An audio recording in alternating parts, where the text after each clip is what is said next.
Hi friends! It is Monday, August 21st. We just had our Board of Supervisors meeting. I know it's a Monday, we never do this, but we have to do it once a year on this Monday for tax levy reasons, and we have to vote on this day. So there we are. I do want to start out this little summary with announcements because I usually save those for the end, and this is important too. So the Enlightening Hope Project and Hope Incorporated invite the community to the International Overdose Awareness Day community event on Sunday, August 22nd at 3:30 at 1200 North Country Club. There will be guest speakers, memory tree lighting ceremony, community resources, and food from local vendors. D5 will be volunteering with the Sunnyside Foundation on Tuesday, August 29th to help with their food box distribution. We will be packing and distributing 200 food boxes. The distribution begins at 5 p.m. at Desert View High School, which is located at 4101 East Valencia Road. The annual Pima Area Labor Federation Day picnic is happening on September 4th from 10 to 2 p.m. at Kennedy Park Fiesta area, 357 North La Cholla. It's going to be the 25th annual Labor Day celebration with fun and food. Labor Day is a holiday that is dedicated to honoring the contributions of workers and what they do to strengthen and help our country prosper. So a really great day to honor the community, and I will be out there for that. American Homeboy screening and discussion on Thursday, September 7th from 7:30 to 9 p.m. The Loft Cinema is screening American Homeboy, directed by Mexican-American filmmaker Brandon Loran Maxwell, exploring the complex origins of Pachuco and Cholo culture for one night only. The director will be attending the screening too, and there will be a panel discussion following the film. D5, all of our team, my family, we're all going to go, so I hope you can make it as well. That's going to be really fun. So let's get into the meeting. First, I want to thank Jason for leading us in the pledge. Jason Beloy is a project manager with Pima County Department of Transportation. Thank you for leading us in the pledge. And to Avery Shalom Valenzuela Keys Research Internship graduate for reading the land acknowledgement. And she's also a Pueblo alumni, so yay, proud of her. And then we had Pause for Pause. They are updating social media pretty often. They're putting out statements and pictures of those animals that will have to be euthanized just because the facility is at capacity. So if you're able to foster and just give animals a little bit of a reprieve from that space, that would be incredibly helpful. Reach out to PAC, Pima Animal Care Center, for that. We had a number of people for call to the audience, 19, and so everyone was able to speak for 3 minutes. We had Sheriff Nanos. The first item that we talked about, Sheriff Nanos was requesting a budget adjustment for about $4.8 million.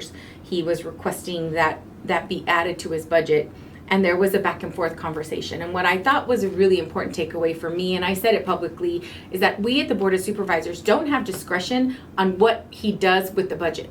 So we usually get requests for individual line items, but the rest of the budget, how it's distributed amongst, vehicles, who gets newer ones, who, different programs, update, like upgrading any facilities, all of that is under his overall budget.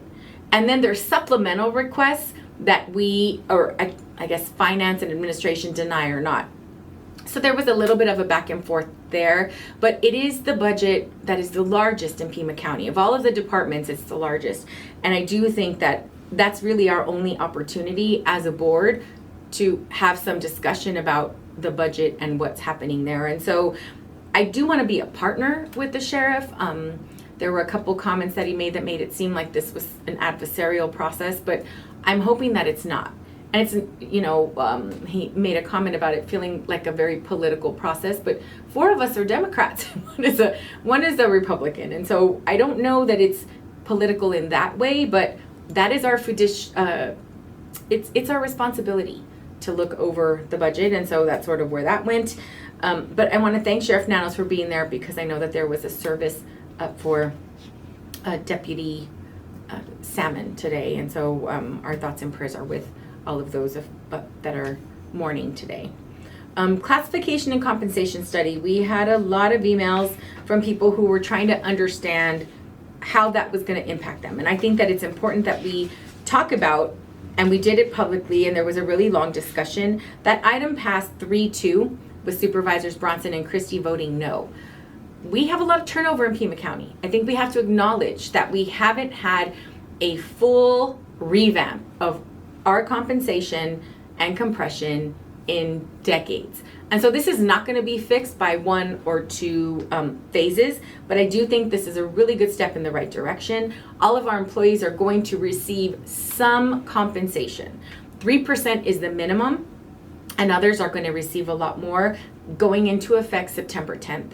For those employees that don't feel like their assessment was fair or equitable, please make sure to put in your request for an appeal. I think it's important that we acknowledge that. The other big group that was sort of left out were those in the library system that predate 2006 when the county took over. We have a lot of employees in the library system that weren't given the credit for their years of service because they came in that time with Pima County started in 2006. So I think that that's really important, talking about educational requirements, whether it's a license, whether it's different degrees that are required. We have to compensate for that, and that benefits the county. And so I think it's important for us to do that, and also really break down years of service and what kind of benefits do employees get.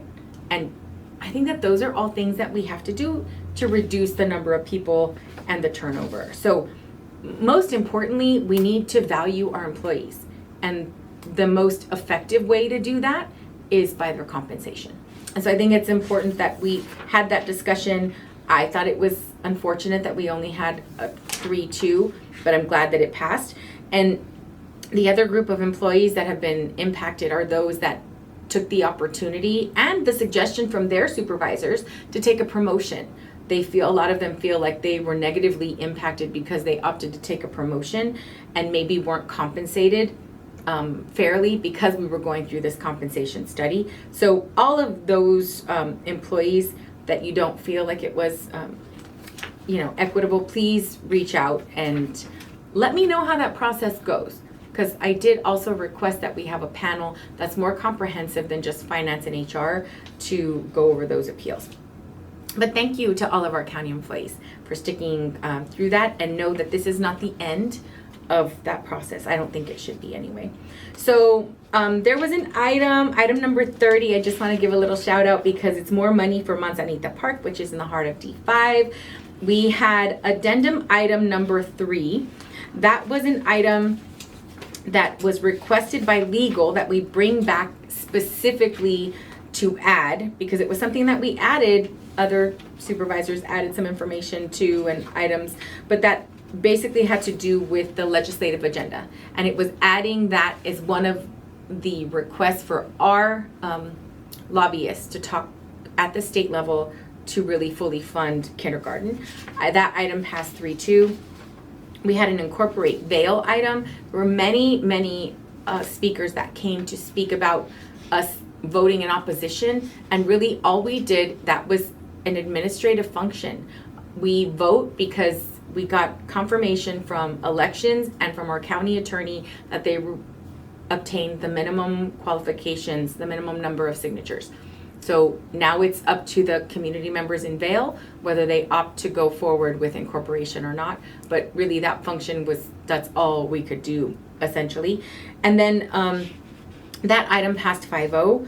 We did have an IGA, this is an intergovernmental agreement with the city of Tucson for the county to pay for the partial use of the Nights Inn. And this is going to save the county a lot of money, but I wanted to highlight it because it is a way that the city and county continue to work together to try to address our communities that are in crisis with housing. So this is going to be, it's not a 100% fix, but it is going to save both the city and the county funds. And then the one thing that I thought was interesting, and I can't quite understand it, is that we had the tax levy. That's the item that really talks about the resolution for their tax levy. That item passed 3-2 with Supervisors Bronson and Christie voting no. And that if we don't pass that, we can't institute tax levy. I mean, that's our entire budget. But then tax collection resolution passed 4-1 with Supervisor Bronson voting no. And that's the statements that go out in the collection of taxes. So I was a little confused because had that not passed, we wouldn't be voting on it. I think that's our main income for budget. So I thought that was interesting. We ended the meeting at a little after 1 p.m. I think it was a good meeting. We had a lot of healthy discussion, and I want to thank you all for paying attention to Pima County politics. Stay safe, my friends.